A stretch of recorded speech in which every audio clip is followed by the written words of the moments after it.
Hello students, welcome to the lecture. आज के lecture में आप सभी का स्वागत है। आज हम अपने पार्ट्स ऑफ स्पीच का पार्ट सेकंड करेंगे। तो लास्ट पार्ट में हमने पार्ट्स ऑफ स्पीच के कुछ कॉन्सेप्ट डिस्कस किए थे, उसके साथ हमने कुछ क्वेश्चंस भी डिस्कस किए थे। 20 क्वेश्चंस हमने पार्ट्स ऑफ स्पीच के किए थे। हम ये वाला पोर्शन क्यों कर रहे हैं, इसके पीछे का रीज़न मैं आपको बता देता हूँ। सबसे पहले जब भी हम कोई सेंटेंस लिखते हैं, राइट, सेंटेंस का मीनिंग क्या होता है, पहले हम यहीं से शुरुआत कर लेते हैं। सेंटेंस का मीनिंग होता है arrangement of a word in a logical और अ ग्रामेटिकल ऑर्डर। तो ऐसा वर्ड्स का अरेंजमेंट जो कि लॉजिकल हो और ग्रामेटिकली करेक्ट हो, उसको हम सेंटेंस बोलते हैं, राइट। अब हमने जो सेंटेंस बोले उसके अंदर हम जो वर्ड्स का अरेंजमेंट करते हैं वो वर्ड्स क्या होते हैं, राइट। अब आपको मैंने बताया था स्टार्टिंग की क्लासेस में, जो इंग्लिश होती है वो हमारी मिलियंस और बिलियंस ऑफ वर्ड्स में उस इंग्लिश के अंदर वर्ड्स हैं। अब वो बिलियंस ऑफ वर्ड्स को हम रैंडमली नहीं रखते हैं, हम उनको कुछ कैटेगरीज में सेलेक्ट करके रखते हैं कि कुछ वर्ड्स को हम नाउन बोलेंगे, कुछ वर्ड्स को हम प्रोनाउन बोलेंगे, इस तरीके से। अब जब हमने वर्ड्स को इस तरीके से कैटेगराइज करा तो हमने टोटल 8 पार्ट्स बनाए वर्ड्स की कैटेगरी के, तो जिनको हम बोलते हैं पार्ट्स ऑफ स्पीच, यानी स्पीच के पार्ट्स। अब स्पीच के कितने पार्ट्स बने? 8 पार्ट्स। तो हमारे पार्ट्स ऑफ स्पीच कितने हैं, यानी POS अगर मैं बोलूँ पार्ट्स ऑफ स्पीच कितने हैं? 8। अब वो 8 पार्ट्स कौन से हैं जिसमें हमने वर्ड्स को रखा है अपने? तो सबसे पहले हमारा होता है नाउन। नाउन क्या होता है? नाउन को याद रखेंगे नेम से। जो भी आप इस दुनिया में देख पाते हैं, महसूस कर पाते हैं, वो सब नाउन है। तो noun is the name of person, place, thing और फीलिंग्स, राइट। अब पहला हो गया हमारा नाउन। अब नाउन जो होता है सब्जेक्ट, किसी भी सेंटेंस के अंदर एज अ सब्जेक्ट काम करेगा या एज अ ऑब्जेक्ट काम करेगा। अगर नाउन के रिपीटेशन को हमें हटाना हो तो उसकी जगह जो भी हम वर्ड्स यूज़ करते हैं नाउन के रिपीटेशन को रिमूव करने के लिए, तो जो भी हम वर्ड्स यूज़ करते हैं वो होते हैं हमारे प्रोनाउन। क्या होते हैं? प्रोनाउन। नाउन और प्रोनाउन किस तरीके से लिंक है? देखिए, अगर नाउन हमारा सिंगुलर होगा तो प्रोनाउन सिंगुलर होगा, नाउन प्लूरल होगा तो प्रोनाउन प्लूरल होगा, नाउन अगर मैस्कुलिन जेंडर में है तो प्रोनाउन भी मैस्कुलिन जेंडर का ही यूज होगा, नाउन और फेमिनिन जेंडर में है तो प्रोनाउन भी फेमिनिन है, न्यूट्रल या कॉमन जेंडर है तो प्रोनाउन भी न्यूट्रल या कॉमन जेंडर की तरह ही यूज होगा। तो नाउन के ऊपर डिपेंड करता है कि उसका प्रोनाउन किस तरीके से यूज होगा सेंटेंस के अंदर और क्या उसका प्रोनाउन होगा। जब हम इन्हें नाउन और प्रोनाउन को डिस्कस कर लिया, फिर हमने एक कैटेगरी लेके आए एडजेक्टिव की। एडजेक्टिव क्या होते हैं? एडजेक्टिव ऐसे वर्ड्स होते हैं जो नाउन और प्रोनाउन को क्वालिफाई करते हैं। क्वालिफाई का मीनिंग क्या होता है? यानी इनके बारे में विशेषताएं बताते हैं, इनके बारे में स्पेसिफिक जानकारी हमें देते हैं, राइट। अगर आप किसी की बात करें, सपोज द गार्डन, अगर आपने लिखा गार्डन और आपने लिखा ब्यूटीफुल गार्डन, दोनों में अंतर है, बगीचा और सुंदर बगीचा। तो सुंदर क्या हो गया? बगीचा का क्वालिफिकेशन हो गया, यानी उसके बारे में क्वालिफाई कर रहे हैं कि उसकी विशेषता बता रहे कि बगीचा सुंदर है, राइट।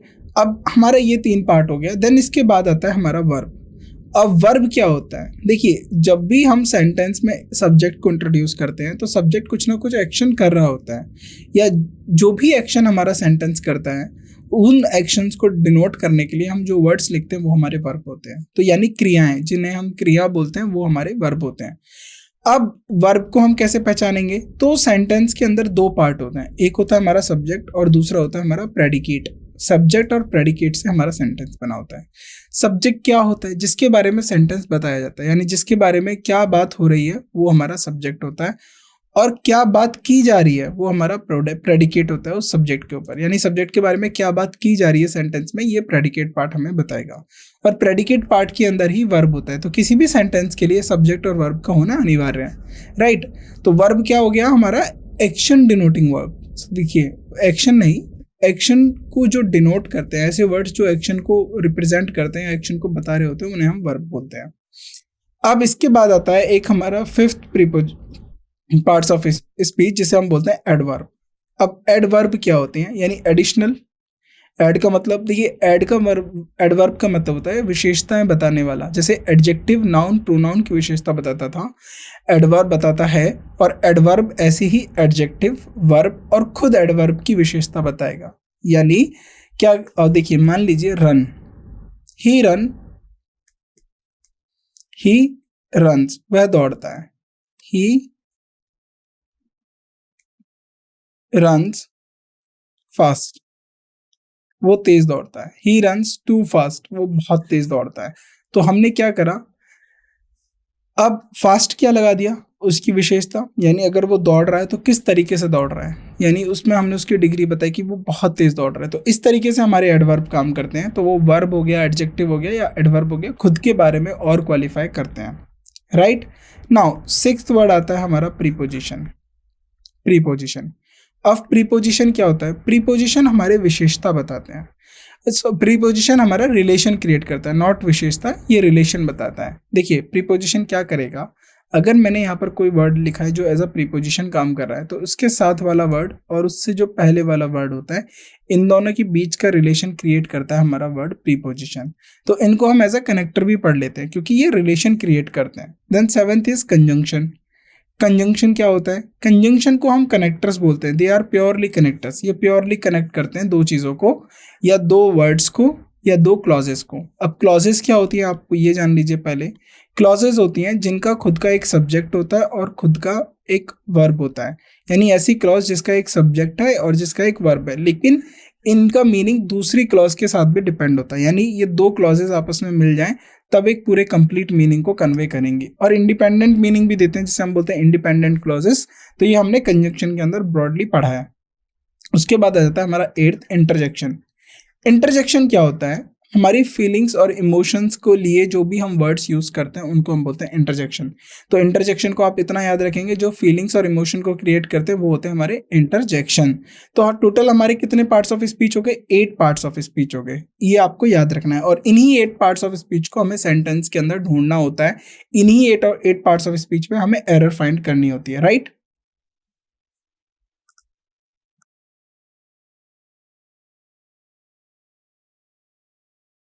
सो नाउ क्वेश्चंस में हमें इन्हीं 8 पार्ट्स ऑफ स्पीच को ढूंढना होता है और इन्हीं के अंदर एरर होती है। तो इसीलिए मैंने ये टॉपिक चूज किया जिससे आपको फेमिलियर हो जाए कि किस तरीके से हमारे पार्ट्स ऑफ स्पीच सेंटेंस के अंदर यूज होते हैं, राइट। तो अब हम अपने क्वेश्चन 1 से स्टार्ट करते हैं। अब सबसे पहले क्वेश्चन 1 के अंदर, all the pilgrims rested for a while under the banyan tree. तो पिलग्रिम्स कौन होते हैं? देखिए जो श्रद्धालु होते हैं उनके लिए हम पिलग्रिम्स बोलते हैं, राइट। तो उन्होंने क्या करा? उन्होंने रेस्ट किया। कहाँ पर रेस्ट किया? Under the banyan tree. देखिए अगर यहाँ पर आपको किसका पार्ट्स ऑफ स्पीच बताना है, जो वर्ड आपका हाईलाइटेड है या फिर ये कहें जो बोल्ड में लिखा गया है, तो द बैनियन ट्री। तो पिलग्रिम्स ने रेस्ट किया, राइट। और द बैनियन ट्री कहाँ रेस्ट किया? इन दोनों के कनेक्शन को कनेक्ट करने वाला एक वर्ड आया है हमारे पास, अंडर। तो आपको इस तरीके से भी पता चल जाएगा। क्या ये एडवर्ब होगा? बिल्कुल नहीं होगा, क्योंकि ये किसी भी एडजेक्टिव या किसी भी वर्ब या किसी एडवर्ब की विशेषता तो नहीं बता रहा है, राइट। क्या ये प्लेस ऑफ वैल्यू है? प्लेस वैल्यू नहीं है। क्या ये वर्ब है? नहीं। अंडर कोई एक्शन को रिप्रेजेंट नहीं कर रहा है। यहाँ पर एक्शन अगर आप बताएं तो यह रेस्टेड, रेस्टेड होना मतलब आराम करना हमारा एक एक्शन हो सकता है। तो रेस्टेड की बात होती तब वर्ब होता। ये हमारा प्रीपोजिशन है। एक और पहचान बता देता हूँ। पूरे 8 जो हमने पार्ट्स ऑफ स्पीच पढ़े, इसमें से 2 ही ऐसे हैं जिनके ऑब्जेक्ट होते हैं, यानी एक वर्ब हो गया और एक प्रीपोजिशन हो गया। वर्ब और प्रीपोजिशन का ही ऑब्जेक्ट बनता है, हमेशा याद रखिएगा। वर्ब और प्रीपोजिशन का ऑब्जेक्ट बनता है, और ऑब्जेक्ट कौन होता है? ऑब्जेक्ट नाउन होता है, या नाउन की जगह पे होने वाले, जो नाउन की जगह पे यूज होने वाले वर्ड्स होते हैं वो हमारे ऑब्जेक्ट का काम करते हैं। आपको ये याद रखना पड़ेगा। जो वर्ब्स के ऑब्जेक्ट होते हैं उनको हम ट्रांजिटिव वर्ब्स कहते हैं, और जो हर एक प्रीपोजिशन अपने ऑब्जेक्ट के साथ आता है। तो अगर इस क्वेश्चन में आप ध्यान से देखें, इस क्वेश्चन में देखें अंडर द बैनियन ट्री। अब ट्री क्या है हमारा? यहाँ पर नाउन है, राइट, क्योंकि आर्टिकल द आया है, और द किसके लिए आया है? ट्री के लिए आया है, राइट। तो ट्री हमारा नाउन है, तो प्रीपोजिशन हो गया, उसके लिए ट्री हमारा, बैनियन ट्री हमारा ये पूरा कंप्लीट क्या हो गया? नाउन हो गया, राइट। तो ऐसे आप याद रखेंगे। तो बैनियन ट्री हमारा नाउन हो गया, अंडर प्रीपोजिशन का जो है ऑब्जेक्ट है, तो ये प्रीपोजिशन होगा। C is the right answer. Now next, the wonderful statue of the leader welcomes all people to the city. तो वंडरफुल जो स्टैचू है लीडर का, वो सबका वेलकम करता है, लोगों का जो सिटी में है, राइट। जैसे आपने देखा होगा कि सिटी के एंट्रेंसेस पे बड़े से स्टैचूज या पोस्टर्स लगा दिए जाते हैं वेलकम करने के लिए, तो उस तरीके से काइंड ऑफ। अब देखिए द वंडरफुल स्टैचू, बात किसकी हो रही है? अगर मैं यहाँ पर आपसे बोलूँ सब्जेक्ट पता करें, तो सब्जेक्ट देखिए, एक और कॉन्सेप्ट लास्ट क्लास में भी मैंने बताया था आपको कि जो सब्जेक्ट होता है ना, ये कभी ऑब्जेक्ट नहीं हो सकता, ये कभी ऑब्जेक्ट नहीं हो सकता, और ना ही सब्जेक्ट ना ही ऑब्जेक्ट कभी सब्जेक्ट हो सकता है। तो ये दोनों आपस में कभी नहीं हो सकते। अगर सब्जेक्ट है तो वो सब्जेक्ट काम करेगा, अगर ऑब्जेक्ट है तो ऑब्जेक्ट काम करेगा। यानी कोई एक नाउन जो एज अ सब्जेक्ट यूज हुआ है वो कभी ऑब्जेक्ट की तरह यूज नहीं होगा, कोई एक नाउन जो एज अ ऑब्जेक्ट यूज हुआ है वो कभी सब्जेक्ट की तरह यूज नहीं होगा। तो इसमें सबसे पहली बात आपको नाउन पता करना है। तो नाउन को पता कैसे किया जा सकता है? सबसे पहले नाउन के साथ आर्टिकल्स आ सकते हैं।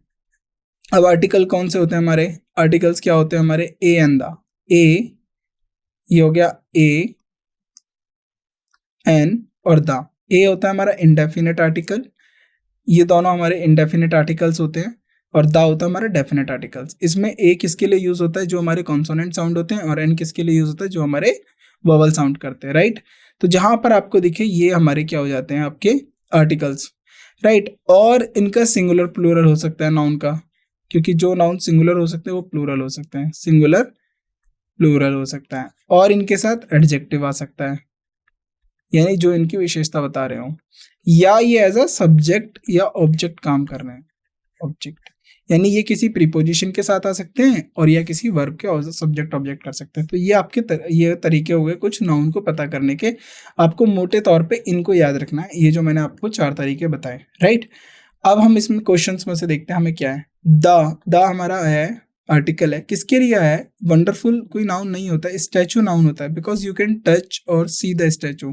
तो मैंने आपको बताया था नाउन क्या होता है, जो भी इस दुनिया में आप चीजें देख रहे हो वो सब नाउन है। तो स्टैचू को आप देख सकते हो, ये नाउन है। तो यानी स्टैचू हमारा क्या हो गया? नाउन हो गया। आंसर तो हमें ऐसे ही मिल गया कि ये नाउन हो गया। वंडरफुल यानी वंडरफुल एडजेक्टिव है, ये किसके लिए आया होगा? स्टैचू के लिए आया। अगर आप बात करें कि लीडर क्यों नहीं है, लीडर देखिए ऑफ प्रीपोजिशन हो गया, क्योंकि ये स्टैचू के बारे में बता रहा है, स्टैचू का रिलेशन बता रहा है कि स्टैचू किसका है? लीडर का है। तो दोनों के रिलेशन को इंडिकेट कौन कर रहा है? ऑफ कर रहा है, प्रीपोजिशन हो गया। और ऑफ ऑफ प्रीपोजिशन है, तो जो भी प्रीपोजिशन का नाउन होता है वो ऑब्जेक्ट होता है उस पर्टिकुलर प्रीपोजिशन का, आप ऐसे भी पता कर सकते हैं, राइट। और यहाँ पर एक वर्ड है, ये वेलकम्स, स्वागत करता है। अब ये लीडर तो वेलकम नहीं कर रहा है, क्योंकि ये ऑब्जेक्ट बन गया ऑफ प्रीपोजिशन का, तो यानी ये हमारा सब्जेक्ट नहीं बनेगा वेलकम्स का, वेलकम वर्ब का। अब यहाँ पर देखो एक और नाउन है, ये नाउन किसी का ऑब्जेक्ट नहीं है, क्योंकि इससे पहले कोई प्रीपोजिशन नहीं है, इससे कोई पहले वर्ब नहीं है, तो ये एज अ सब्जेक्ट काम कर सकता है किसका? वेलकम वर्ब का। इस तरीके से आप चीजों को रिलेट कर सकते हो, राइट। तो यहाँ पर सही आंसर होगा noun, D is the right answer. This is his pen. अब ये क्या है? क्या ये वर्ब है? सबसे पहली बात, ये वर्ब तो है नहीं, आप वर्ब को काट सकते हैं। हिज पेन, अब यहाँ पर ये एडवर्ब नहीं है, क्यों? क्योंकि ये किसी को क्वालिफाई नहीं कर रहा है। जैसे एडवर्ब किसको क्वालिफाई करेगा? वर्ब को क्वालिफाई करेगा, एडजेक्टिव को क्वालिफाई करेगा, या फिर और किसको क्वालिफाई कर सकता है? हमारा खुद एडवर्ब को क्वालिफाई कर सकता है। पेन क्या है? पेन एक नाउन होता है, you can see the pen, you can touch the pen, pen एक हमारा नाउन हो गया। और दिस ये बता रहा है हमारा प्रोनाउन आया दिस हमारा, और इज हमारा क्या आया? वर्ब आई है, राइट, लिंकिंग वर्ब आई है। अगर आप ध्यान से देखें, ही, हिज और हिम, ये आपको मैं 3 चीजें समझा देता हूँ। ये हमारा प्रोनाउन होते हैं, राइट। अब जब ये प्रोनाउन किस कैटेगरी के लिए होते हैं? मैस्कुलिन। जब भी मैस्कुलिन नाउन के बारे में बात की जा रही होगी, यानी मेल जिसे हम कह सकते हैं, तो उसके लिए प्रोनाउन 2 तरीके से यूज होगा, ही और हिम। ही क्या है? ये एज अ सब्जेक्ट, अगर हमें ही को, अगर प्रोनाउन को एज अ सब्जेक्ट यूज करना हो, ये तो नाउन हो गया और ये प्रोनाउन हो गया मैस्कुलिन के।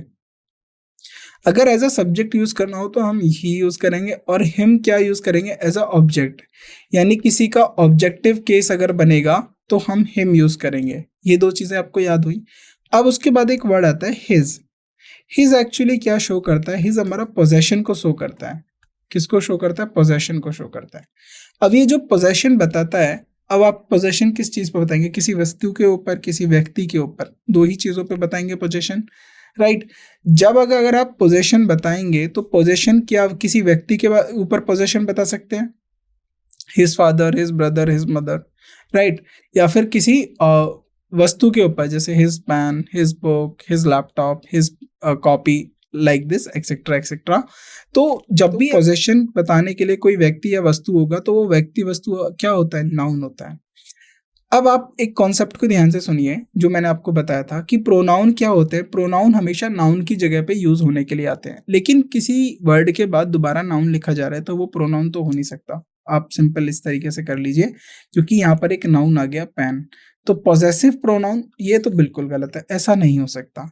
लेकिन यहाँ पर प्रोनाउन नाउन से पहले एक वर्ड आया है, तो नाउन से पहले कौन से वर्ड आ सकते हैं? एडजेक्टिव आ सकते हैं, राइट, डिटर्मिनर्स आ सकते हैं, राइट, क्वांटिफायर्स आ सकते हैं, ये नाउन से पहले हम लिख सकते हैं, राइट। लेकिन यहाँ पर हिज क्या कर रहा है? हिज पोजेशन बता रहा है इस पर्टिकुलर नाउन पे, तो इनको हम बोलते हैं पॉजेसिव एडजेक्टिव। क्या बोलेंगे? Possessive adjective. तो B part is the right answer. ये आप समझे यहाँ से? तो याद रखिएगा पॉजेसिव एडजेक्टिव क्या होते हैं। अगर आपने हिम लिख दिया, हिम का मतलब है ये एक प्रोनाउन आया है, इसको हम प्रोनाउन बोले, राइट। इसके बाद कोई आपको नाउन देखने के लिए नहीं मिलेगा। Possessive adjective is the right answer. Now, when people found that jewel was in records of Rahim, they gave it to him. जब लोगों को पता चला जो ज्वेल है वो रहीम के रिकॉर्ड में थे, तो उन्होंने उनको दे दिया। अब they give it, it का मतलब देखिए यहाँ पर to him, टू आ गया हमारा प्रीपोजिशन, और प्रीपोजिशन के बाद हमेशा एक नाउन आता है, और नाउन वो कैसा होता है? ऑब्जेक्टिव केस में होता है, तो ही का हिम हो जाएगा। और ये हिम किसके लिए यूज हुआ है? रहीम के लिए। लोगों ने उनको दे दिए ज्वेल। अब दे किसके लिए यूज हुआ है? दे यूज हुआ है पीपल के लिए, क्योंकि जब पीपल यानी लोगों को पता चला कि वो ज्वेल रहीम के रिकॉर्ड पे थे, तो अब क्या हुआ? उन्होंने क्या दिया? गिव आया, गिव हमारी होगी वर्ब। अब वर्ब के बाद इट लिखा है, तो जाहिर सी बात है इट क्या होगा? अगर देखिए गिव आप कुछ वस्तु ही तो दोगे। अगर आप कुछ वस्तु दे रहे हो तो यानी इसका मतलब है कि कुछ नाउन दे रहे हो। आपने यहाँ कोई और नाउन का जिक्र किया, यस, ज्वेल आपका एक नाउन आया था, तो ज्वेल को दोबारा रिकॉल करने के लिए हमने इट लिखा है, तो इट हमारा क्या हो जाएगा? प्रोनाउन। तो याद रखिएगा इट होता है हमारा प्रोनाउन। इट प्रोनाउन हो जाएगा, नाउन नहीं हो सकता, एडवर्ब नहीं हो सकता, नॉमिनेटिव नहीं हो सकता, प्रोनाउन। It is 11 o'clock। ये किसकी बात हो रही है? 11 o'clock की बात हो रही है। It is 11 o'clock and now all of us should retire to bed. तो यानी अब 11 बज चुके हैं और हम सबको बेड के लिए चलना चाहिए, retire to the bed, right. अब देखिए इट इज 11 o'clock, तो ये इंडिकेशन कर रहा है, इट किसको इंडिकेट कर रहा है? इट जो है ना यहाँ पर, ये हमारा इंट्रोडक्टरी सब्जेक्ट है। जैसे देयर वाज अ किंग, तो देयर वाज अ किंग की एग्जिस्टेंस को बताने के लिए हमने देयर यूज कर दिया। इस तरीके से जब भी हम प्रोनाउन या इस तरीके के वर्ड्स को यूज करते हैं, इनको बोलते हैं हम इंट्रोडक्टरी सब्जेक्ट। ये वर्ब तो हो नहीं सकता, तो आपको क्या करना है यहाँ पर? देखिए रिलेटिव प्रोनाउन, पर्सनल प्रोनाउन और हमारा आ गया इम्पर्सनल प्रोनाउन। तो आपको प्रोनाउन की क्लास करनी है, और प्रोनाउन की क्लास में आपको ये टाइप्स पढ़ने हैं कि ये मैंने पर्सनल प्रोनाउन क्या होता है, रिलेटिव प्रोनाउन क्या होता है, इम्पर्सनल प्रोनाउन क्या होता है। तो इसका जो राइट आंसर होगा वो होगा इम्पर्सनल प्रोनाउन, राइट। तो C is the right answer, impersonal pronoun. आपको वहाँ क्लास में जाके अटेंड करना है, राइट। द फ्लावर इज, यहाँ पर क्योंकि इतना हिंट मैंने आपको दे दिया, ये प्रोनाउन है, बट कैसा पर्सनल इम्पर्सनल कैसा हो गया ये आप अटेंड करेंगे, दोबारा रिवाइज करेंगे। अगर आपको नहीं आ रहा है तो आपको पूरा वो देखना पड़ेगा theory. The flower is very beautiful. अब देखिए किसकी बात हो रही है? फ्लावर की बात हो रही है। फ्लावर हमारा क्या हो गया? एक नाउन हो गया। दा इसके लिए आर्टिकल हो गया, डेफिनेट आर्टिकल है, क्योंकि किसी पर्टिकुलर फ्लावर की बात हो रही है जो बहुत सुंदर है। ब्यूटीफुल क्या हो गया? अगर आप ब्यूटीफुल देखें, इज हमारा एक हो गया लिंकिंग वर्ब, राइट।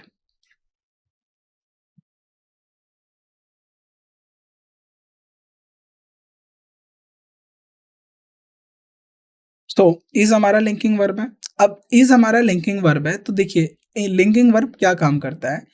ये कभी भी अपने सब्जेक्ट का जो होता है, हमारे सब्जेक्ट का हमेशा कॉम्प्लीमेंट देगा। अब कॉम्प्लीमेंट दो तरीके से हो सकता है, या तो एक नाउन एज अ कॉम्प्लीमेंट देगा, like he is a doctor, तो डॉक्टर क्या एक नाउन हो गया, या फिर एडजेक्टिव देगा। अब the flower is very beautiful, तो ब्यूटीफुल क्या हो गया? एडजेक्टिव हो गया, क्योंकि ये फ्लावर की विशेषता बता रहा है, बहुत सुंदर है। अब ये एडजेक्टिव हो गया। अब कैसा है? कितना सुंदर है? बहुत सुंदर है। तो एडजेक्टिव को दोबारा क्वालिफाई करने के लिए हम क्या यूज करते हैं? एडवर्ब। तो वेरी क्या हो जाएगा हमारा? Adverb. B is the right answer. Now this boy is stronger than Ramesh. अगर जिन्होंने इसको प्रोनाउन कर दिया है अब पढ़ते ही, वो सब गलत है। क्यों गलत है? अब मेरी बात समझ लीजिए। मैंने आपको बताया था नाउन और प्रोनाउन का थोड़ा कंडीशन हमेशा याद रखिएगा।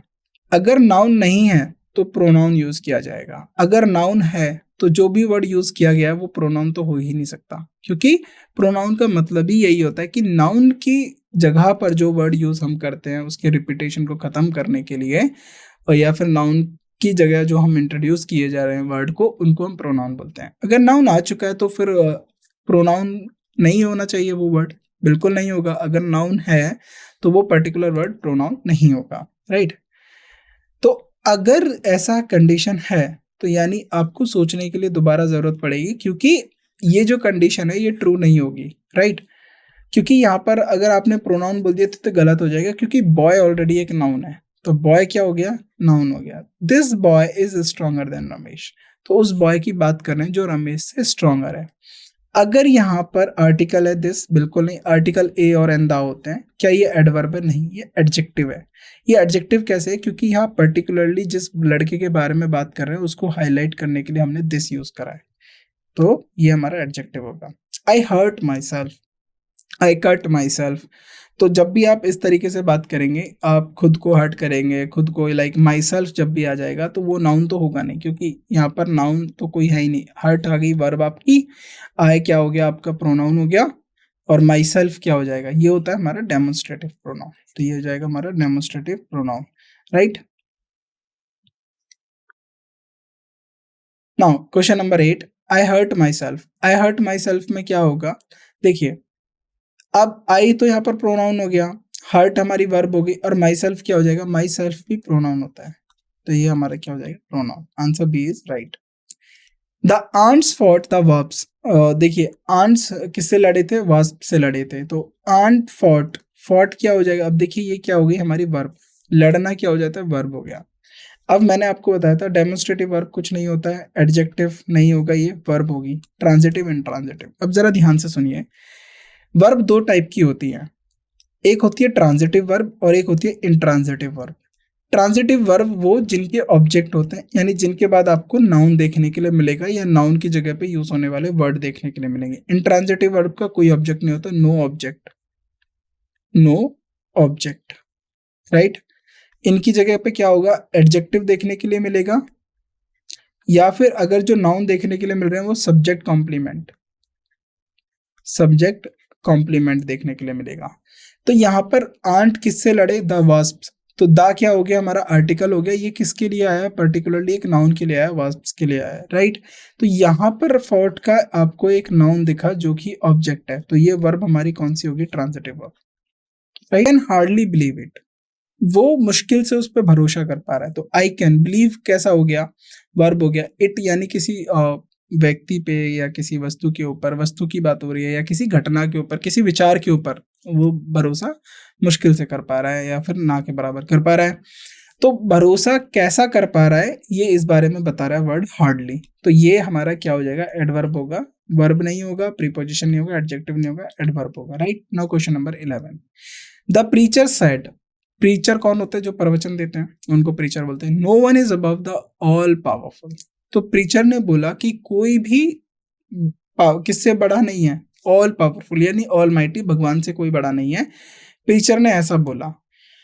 अब अगर आप इसको ध्यान से देखें, preacher said no one is, अब देखिए नो वन इज कैसा, अबव, किससे बड़ा नहीं है, द ऑल पावरफुल, अब द किसके लिए आया है, ऑल पावरफुल के लिए आया। अब यहाँ पर ऑल पावरफुल क्या है हमारा, ईश्वर की बात करी गई है, राइट, ऑल पावरफुल ईश्वर की बात करी गई है, तो द हमारा इसके लिए आ गया, पावरफुल के लिए। तो यहाँ पर पावरफुल को आप एडजेक्टिव मत समझिएगा, तो क्या ये वर्ब होगा, वर्ब नहीं होगा, क्या ये एडवर्ब होगा, एडवर्ब भी नहीं होगा, ये हमारा प्रीपोजिशन होगा, राइट, ये राइट प्रीपोजिशन होगा। The most beautiful 7 monkeys of the landlord were taken for a stroll. The most beautiful 7 monkeys. तो दा किसके लिए आया, monkeys के लिए, monkeys नाउन है, कितने monkeys, 7 monkeys आ गए, राइट, क्वांटिफायर हो गया, तो बता दिए। मोस्ट ब्यूटीफुल, देखिए ब्यूटीफुल कैसा है, एडजेक्टिव है, मोस्ट ब्यूटीफुल कैसा हो गया, इसको हम बोलते हैं एडजेक्टिव फ्रेज, क्योंकि मेन वर्ड क्या है यहाँ पर, ब्यूटीफुल। अब ब्यूटीफुल के साथ एक और वर्ड बना दिया हमने, मोस्ट।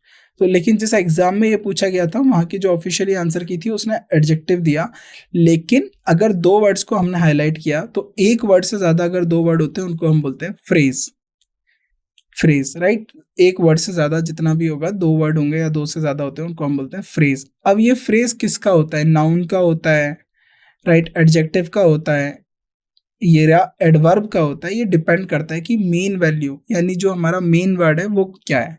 यहाँ पर जो मेन वर्ड है वो ब्यूटीफुल है, क्योंकि ब्यूटीफुल को क्वालिफाई कौन कर रहा है? मोस्ट, और बहुत ज़्यादा ब्यूटीफुल, बहुत ज़्यादा ब्यूटीफुल है। तो ये जो फ्रेज होगा ना, ये एडजेक्टिव फ्रेज होगा, लेकिन जो हमारी ऑफिशियली आंसर की थी पर्टिकुलर एग्जाम की, उसमें एडजेक्टिव लिखा था, लेकिन इसको आप क्या करेंगे? एडजेक्टिव फ्रेज के लिखेंगे, राइट? तो B is the right answer. Alas, he has been defeated. Alas का मतलब दुख जता रहे कि वो हार चुका है या हरा दिया गया। तो अलास का मतलब इंटरजेक्शन का साइन हो गया, यानी इंटरजेक्शन ही है ये हमारी फीलिंग्स को रिप्रेजेंट कर रहा है। The man who is in the green shift is the chief of the day. तो जो जिस मैन के बारे में बात हो रहे हैं, तो हु किसके लिए आया? हु इस मैन को इंट्रोड्यूस करने के लिए आया, तो ये हमारा क्या हो जाएगा? ये हमारा प्रोनाउन हो जाएगा, राइट? ये हमारा क्या हो जाएगा? Pronoun, right? ये प्रोनाउन, और ये कौन सा प्रोनाउन होगा? रिलेटिव प्रोनाउन होगा। यहाँ पर रिलेटिव नाउन नहीं आएगा, यहाँ रिलेटिव प्रोनाउन होगा, राइट? तो इसको हम ठीक करेंगे, यहाँ पर रिलेटिव प्रोनाउन होगा।